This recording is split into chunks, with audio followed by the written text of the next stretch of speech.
ባለማግባቴ በጣም አዝናለሁ እንደገና ብትፈጠር ምን ታደርግ ነበር በባል በ18 ዓመት የትዳር መሰረት ነበር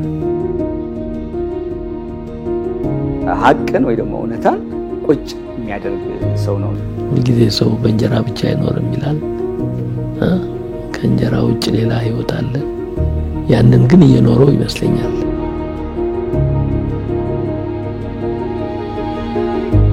እግዚአብሔር ለአስተማሪነት ፈጥሮኛል እላለሁ ተደራቢ ደግሞ ለጸሐፊነት ትምህርትን ከራሳቸው የህይወት ተሞክሮ ጋር ከህብረተሰቡ የኑሮ ሁኔታ ጋር አያይዞ አገናኝቶ ተርጉሞ በማስተማር በጣም የተለየ ተሰጥኦ ያላቸው መምህር ናቸው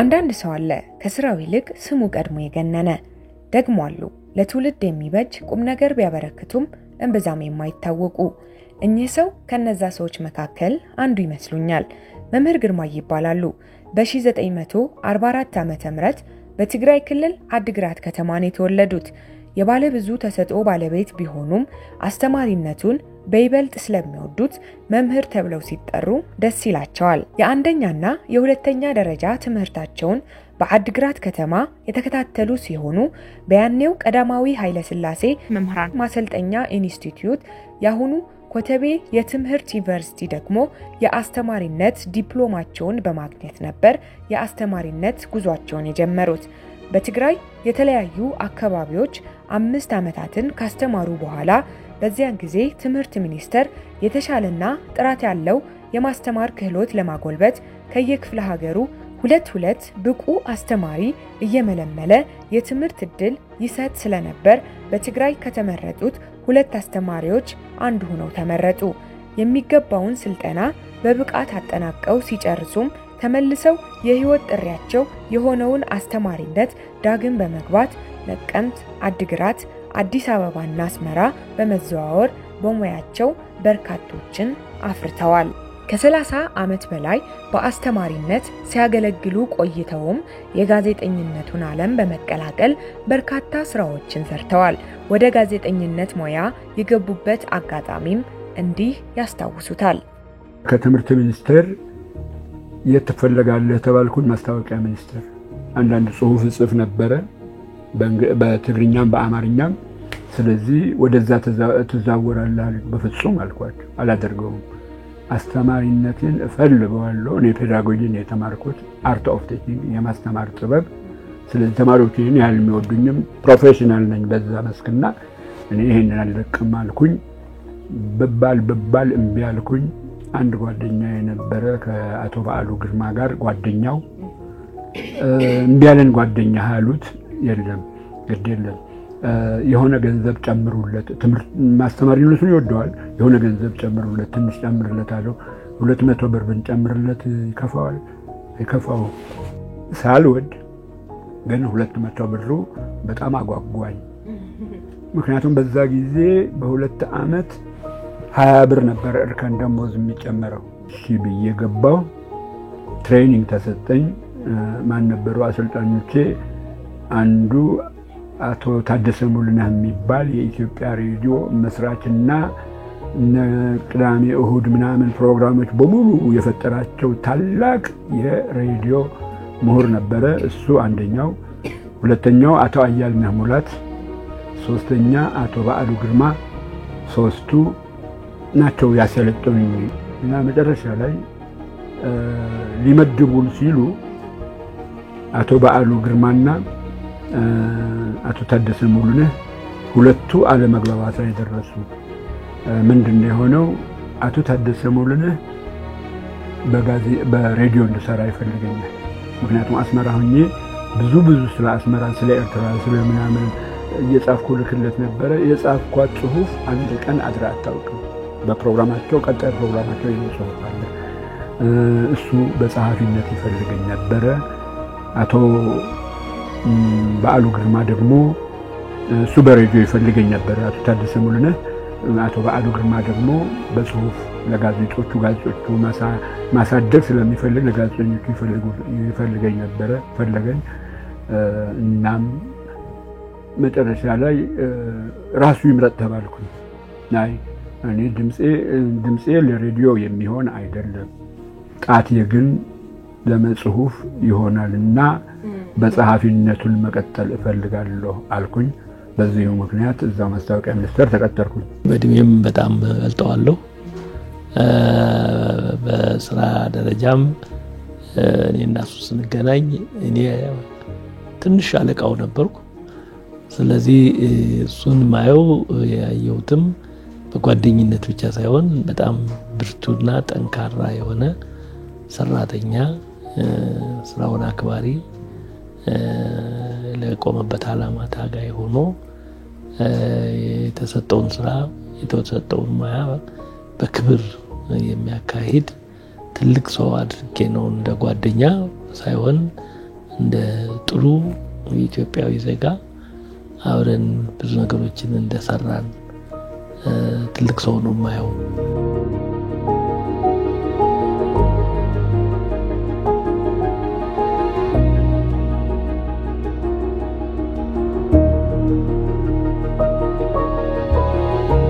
መምህር ነበረ፣ ጋዜጠኛም ነበረ።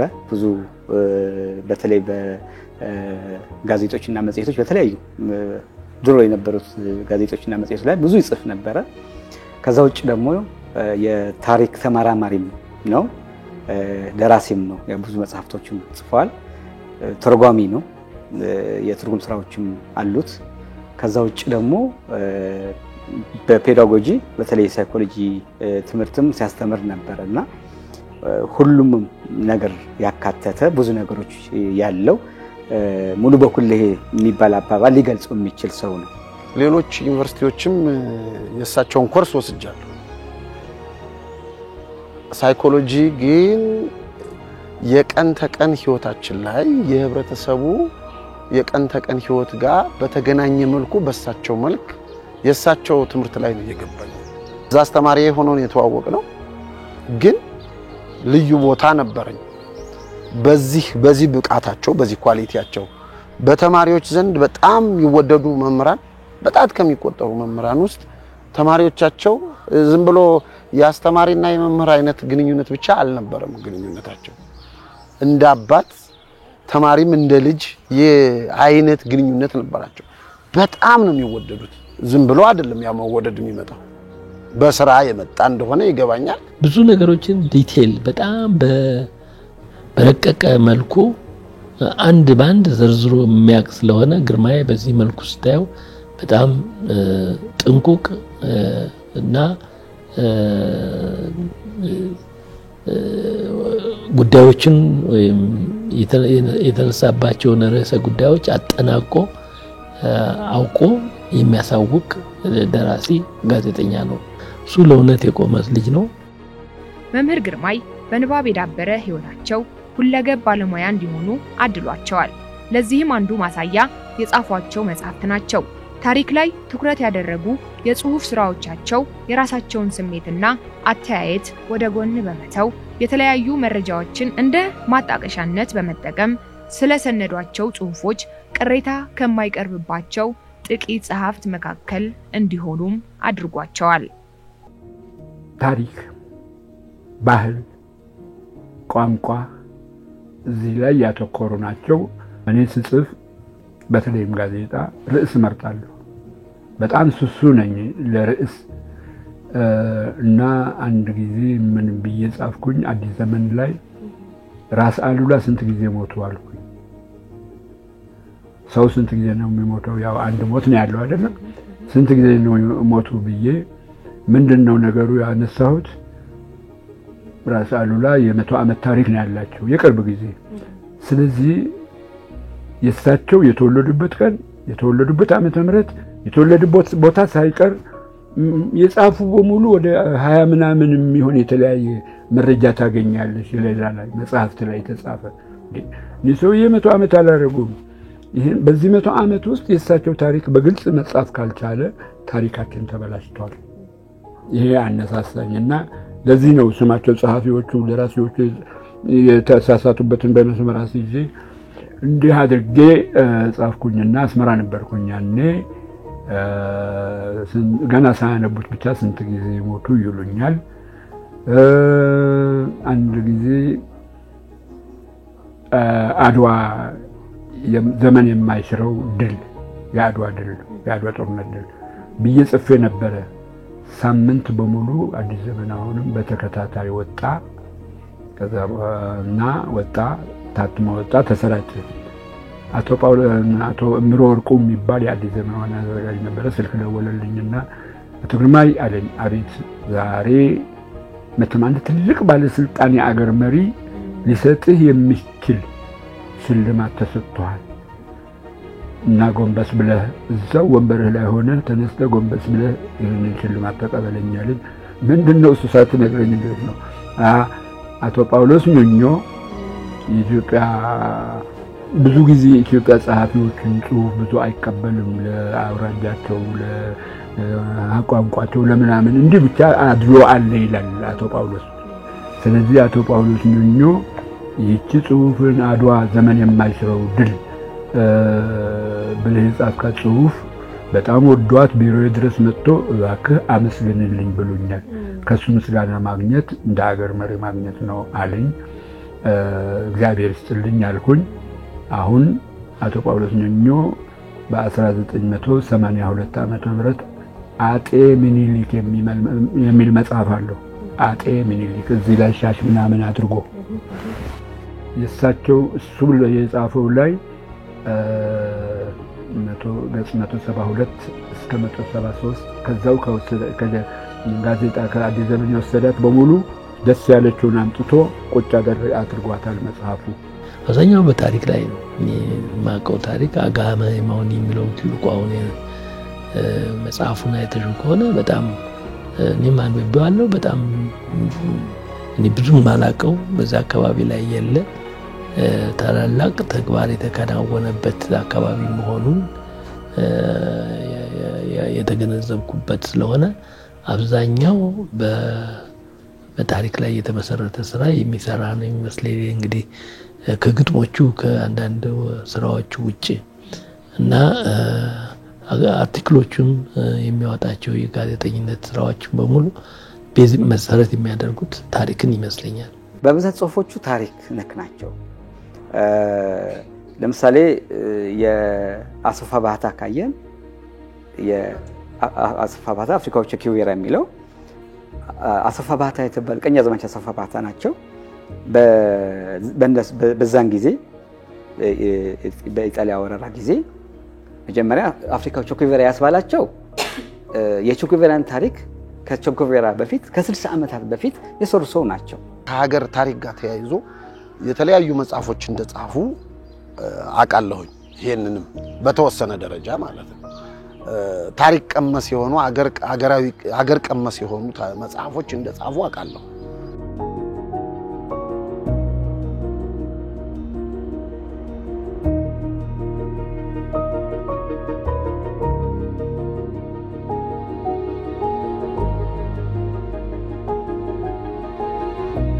አንደኛው መጽሐፍ የጻፍኩት አሰፋ ባህታ አፍሪካዎች የጉቤራ ነው የሚለው። ሁለተኛው መጽሐፌ የሰቆቃው ዘመን የሚል መጽሐፍ ነው። ትልቅ ወደ ወፍራም መጽሐፍ ነው። አሁን እሱ ተረጎምኩለት። ሶስተኛ ኖ ጎልድ ኖ ጁዌል ይላል ርዕሱ። በጣም ጠጣር መጽሐፍ ነው። ወጣትነት መቻቻልና መሪነት የሚል ትርጉም ሰጠዋት። አራተኛዋ አጋመ ነች። አጋመ በአጠቃላይ ኢትዮጵያ ትግራይ ኢትዮጵያ ማለት ነው። ውብ የሆነ መጽሐፍ ነው። እሱ መጽሐፍ የአዲግራት ዩኒቨርሲቲ ከብዙ ምሁራን አወዳድሮ እንዲያሳትምላቸው ሰጥተው ማስታወቂያ አውጥቶ የኔን መረጠ። 3000 መጽሐፍ በፈለከው የጥረዛ መልክ ጥራት አሳትም ብሎ ለኔ ሰጠኝ። ታትማ ምረቃዋ ዕለት በአንድ ሰዓት አለቀ። አምስተኛዋ የሰሜኑ አጥር ይላል። ታሪክ ነው ብዙዎቹ የሚያመዝኑትና ምንድነው የሚለው እዛ ኢትዮጵያ የሰሜን ህዝብ አጥሯ ነው ለኢትዮጵያ። የአፄ ዮሐንስ በጣም ውብ የሆነ መጽሐፍ አለ። ወደ 1000 ገጽ የሚሆን ኮምፒውተር ተጽፏል። ኤዲት የሚያደርገው ሰው ማለት ኤዲትም የሚፈልግ አይደለም። ሲሳይም አይቶት ኤዲት አድርጎ ጨርሶታል። ፎቶግራፍ ኢንሰርት ማድረግ ብቻ ነው የቀረው። አንድ ብሉ ናይል የሚል መጽሐፍ አለኝ። እሱን ለጊዜው እተዋለሁ። ምክንያቱም በ60 ዓመተ ምህረት ተጽፎ እስካሁን ድረስ ሳይታይ አንድ ሰው ልኮልኝ መጽሐፍ የነበረበት በዛ በ60 ዓመተ ምህረት ነው። ውብ መጽሐፍ ነው። እሱም ያለቀ ነው። ራስ አሉላ ታሪካቸውን አይደለም፣ ታሪካቸው ዓለም ያውቀዋል። እኔ ስለላ ታሪካቸውን ነው። አሁንም ኮምፒውተር ውስጥ ነው ያለው። ዴል የሚል ኮምፒውተር አለኝ፣ ላፕቶፕ አለኝ፣ እዛ ነው ያለው። ህዋ ሳይንስ አለኝ። የህዋ ሳይንስ ምርምር ገና በትግርኛ ነው የሚጀምረው። እሱ ምርምር ከህዋ ይጀምር። የህዋ ሳይንስ እኮ ሳይጀመር ገና አቶ ተፈራ ዋልዋ እዚህ ሲያቋቁሙት የኔ የተዘጋጀ አለኝ እና መቀሌ ሄደው እንፈልገዋለን ማስተማሪያ ለልጆቻችን ተብሎ በዛ በኋላ ብዙ ችግሮች ተፈጠሩ። ያው ጦርነት የምናምኑ እንደዛ ሆነ። ብቻ 3-4 መጽሐፍት በትግርኛ አሉኝ። ይሄኛው የህዋ ሳይንስ የሚለው ግን አማርኛም ተርጉሜዋለሁ።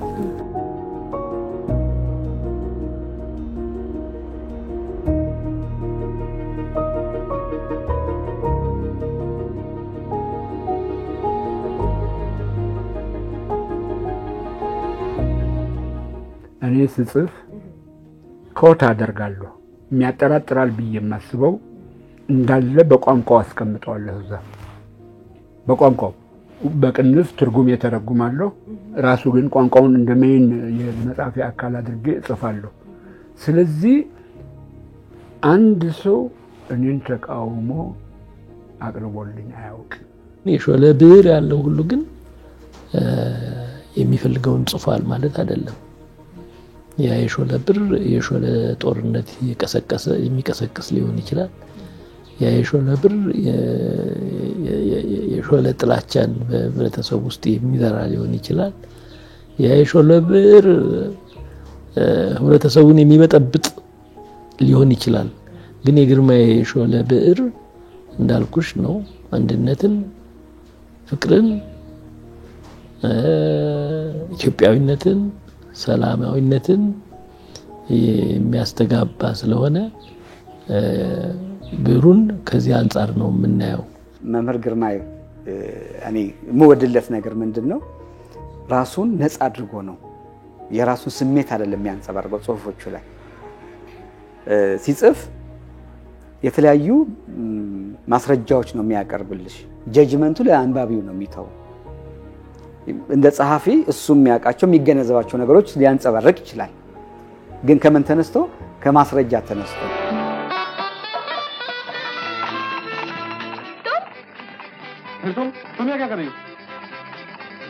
አስመራ ለስራ በነበሩበት ጊዜ የኤርትራ ፊልምና ሲኒማ ቤቶች የ3 ዓመት ኪሳራ በ19 ቀናት ብቻ ያስመለሱበት አጋጣሚም እንዲህ ያስታውሱታል። አንድ ፊልም ነበር ላቭ ስቶሪ የሚል የህንድ ጽሁፍ ፊልምና እሷን ወደ አማርኛ ለውጬ አይቼ ብቻ ገለጽኳት። እሷ ፊልሟን በዛን ጊዜ አስመራ ጦርነቱ ምናምኑ ስለነበረ ገቢ ያልነበራቸውም የኤርትራ ባህል ሚኒስቴር ያቺ እኔ ምን ብዬ ጻፍኩኝ? ላቭ ስቶሪ ያየኋት ያቺ ላቭ ስቶሪ ልትወርድ አንድ ቀን ሲቀራት ነው፣ መጨረሻዋ ነው፣ እያት ላንተ ተጠቅመሃለች ብሎ ጎትቶ ወስደውኝ ነው።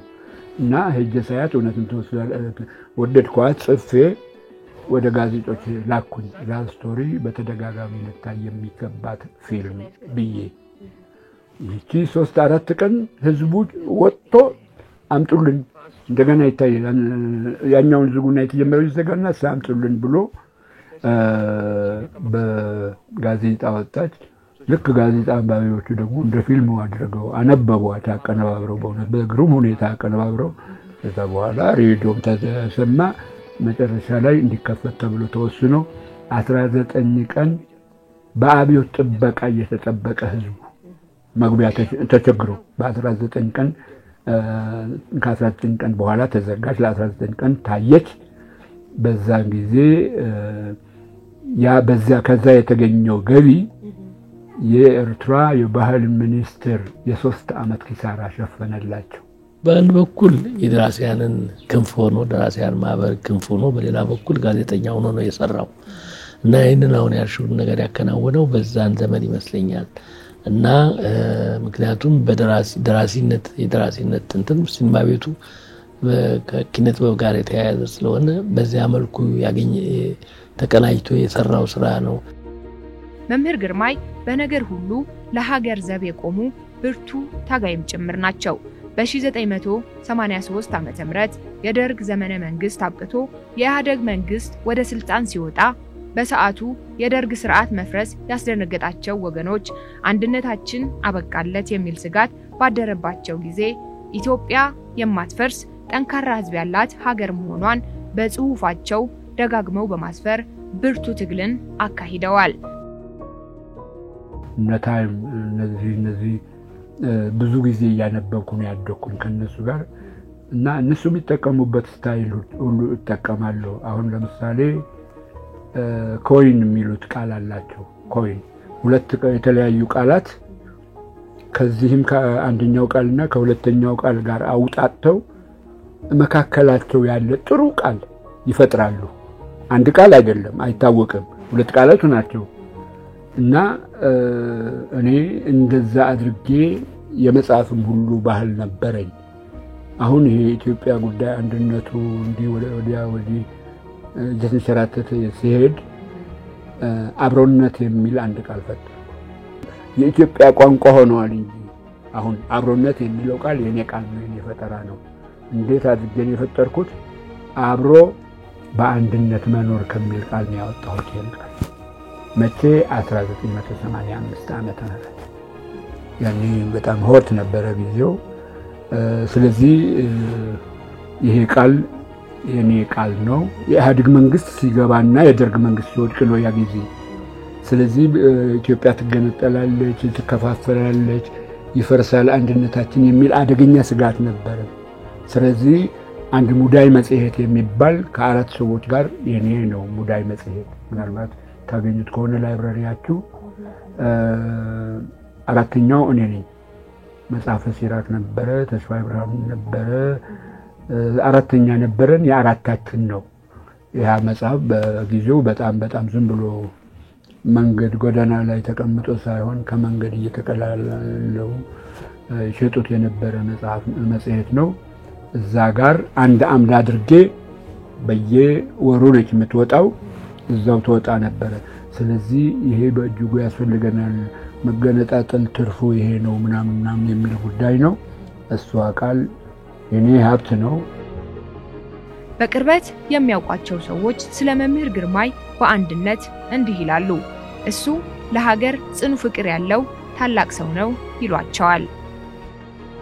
ሌላ እኔ ፍቅር ያለውም አይመስለኝም። ኦፍኮርስ የተወለደበትን አካባቢ ይወዳል፣ ማንም ሰው እንደሚወደው።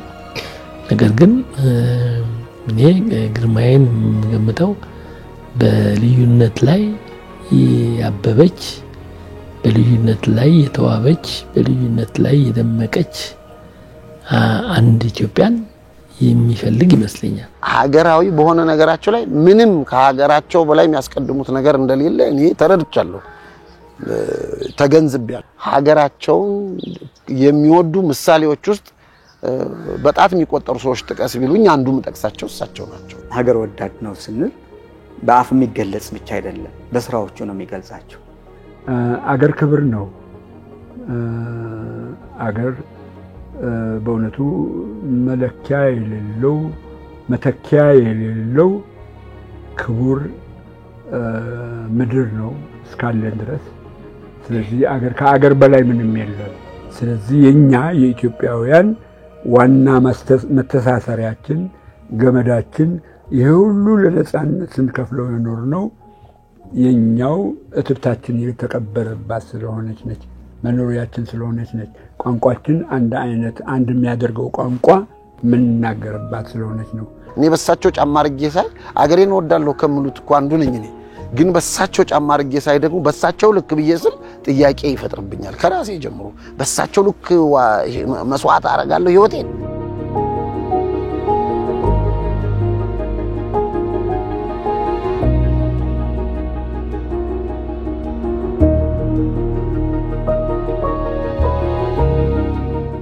በየአመቱ መርጠው ይወስዱ ነበር አንድ ሰው በየአመቱ ከጸሐፊዎች ዓለም አቀፍ ጽሑፉ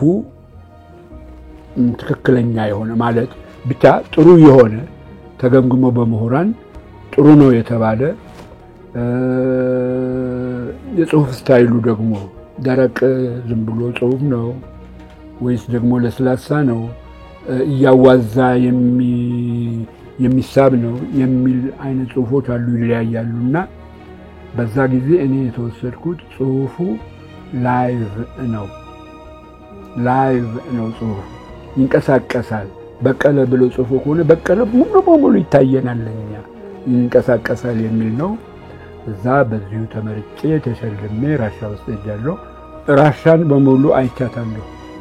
ስለዚህ ታላቁ የኢትዮጵያ ጋዜጠኛ ገመገብ ጻድቅ ይላል በስሩ ከፎቶግራፊ ስር ታላቁ የኢትዮጵያ ጋዜጠኛ አገራችንን እየጎበኘ ነው። ደግሞ ምን ሆነ እዛ በዚህ በምዕራብ በኩል ያሉት ራሻውያን ወደ እንግሊዝኛው ስለሚጠጋጉ በቋንቋ ብዙ አልተቸገርኩም። በሩሲያኛ አልተቸገርኩም። ይገባኛል ኦሬዲ እንግሊዝኛው ምናምኑም ይገባኛል። ከፈረንሳይም ትንሽ ከጣሊያንም ትንሽ ቆንጠር ስለማደርግ ስለዚህ ሲጠይቁኝ ራሴ አስተርጓሚ አለኝ። አስተርጓሚ ሳይናገር እኔ ራሴ እየተረጎምኩ እመልስላቸው ነበርና በእጅጉ ነበር የተደነቁ። አዲስም ነገር አይደለም ለሱ በጣም ትንሹ ስጦታው ይሄ ይመስለኛል። ትንሹ ግብዣው ከዛም የበለጠ ሊደረግለት የሚገባ ነው ብዬ ነው የማስበው። ምክንያቱም ከህዝብ ጋር ብዕሩ ህዝባዊ ስለሆነ ሩሲያውያን እንደዚህ አይነት ጻፊዎችን ይወዳሉ።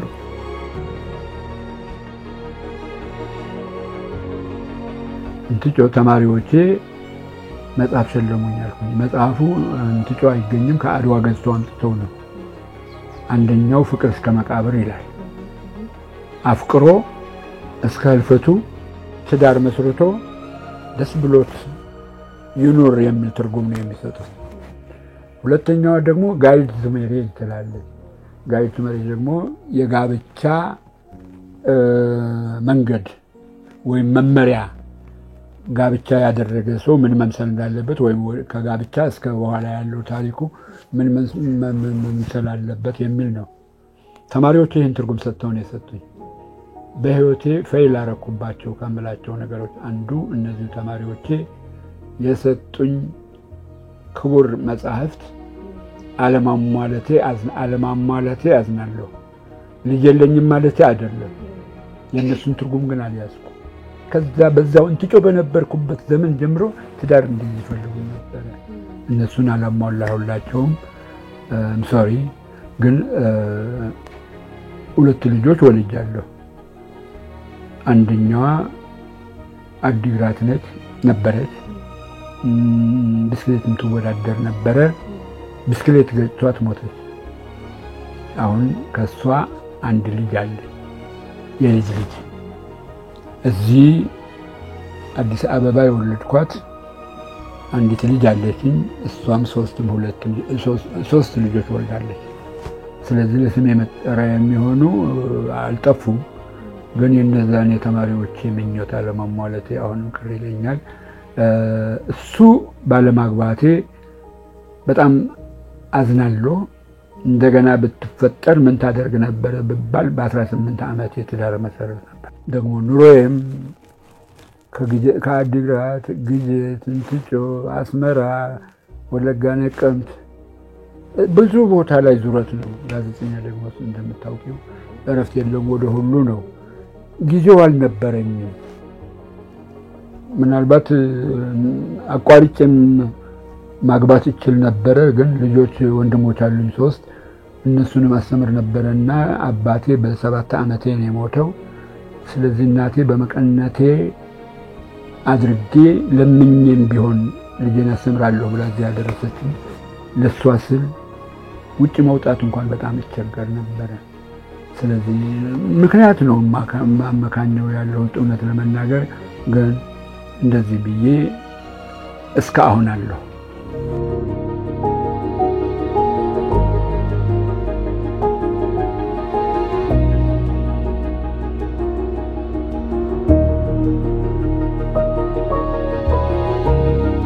እኔ በግድ ነው እየታገልኩ ነው ያለሁት። ለመኖር እየታገልኩ ነው ያለሁት። እኔ ለሀገሬ የምችለው ሰርቻለሁ።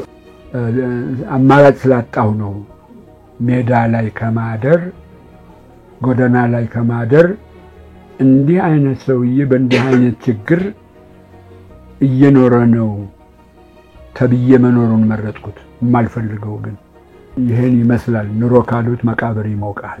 አይኔ የቀኝ አይኔ የምታዩ አዜ ነው የሚመስለው። ምናልባት ሰው እንዲያየው አልፈለኩም እንጂ እዚህ ያለው አንዱ ሸልፍ ለሱ መድኃኒት የተመደበ ነው።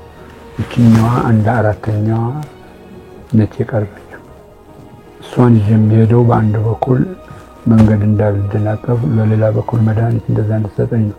ከዛ በኋላ ደግሞ እዚህ 2 ወር ወድቄ 1 ወር ከ7 ቀን ከዚች ቤት ሳልወጣ አሁን ትንሽ እንዳየሽኝ ዱላ ይዤ እንቀሳቀሳለሁ። ወደ 3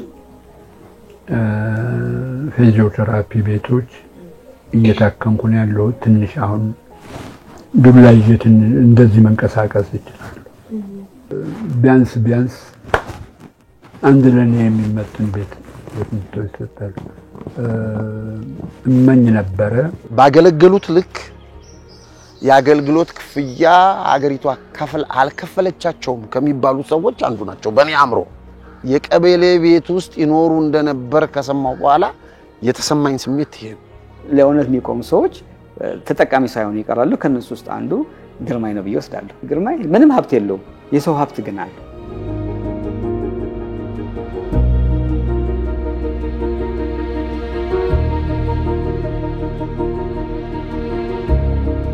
ያለበትን ሁኔታ ወደፊት ምን መሆን ያለበት ከሚለው ጋር አጠናክሮ የራሱን ባዮግራፊ ቢጽፍ እኔ ደስ ይለኛል። ህይወቱ በተስተካከለ ሁኔታ አይቺ ቀሪ እድሜውን በተስተካከለ ደስ ብሎት ዋጋ የከፈልኩላት ሀገሬ አኮራችኝ ሚል ስሜት ውስጡ ላይ ተፈጥሮ ባይ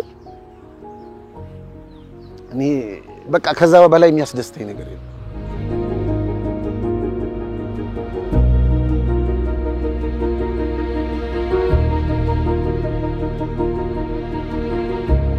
ችግሬን ተመልካች ማጣቴን ተስፋ አደርጋለሁ። ደግሞ አንድ ቀን እሰማለሁ። ለህዝቡ ይሄንን ብሶቴም ስለተናገራችሁልኝ አመሰግናለሁ። ሰዓታችሁ ጠብቃችሁ በቀጠሯችሁ መጣችሁ ልክ 4 ሰዓት መጣችሁ ስራ መጀመራችንን ደግሞ ሳየው ይሄ ትውልድ ለካ ተስፋ አለው ጊዜ አክባሪ ነው ለካ እላለሁና እግዚአብሔር ይስጥልኝ።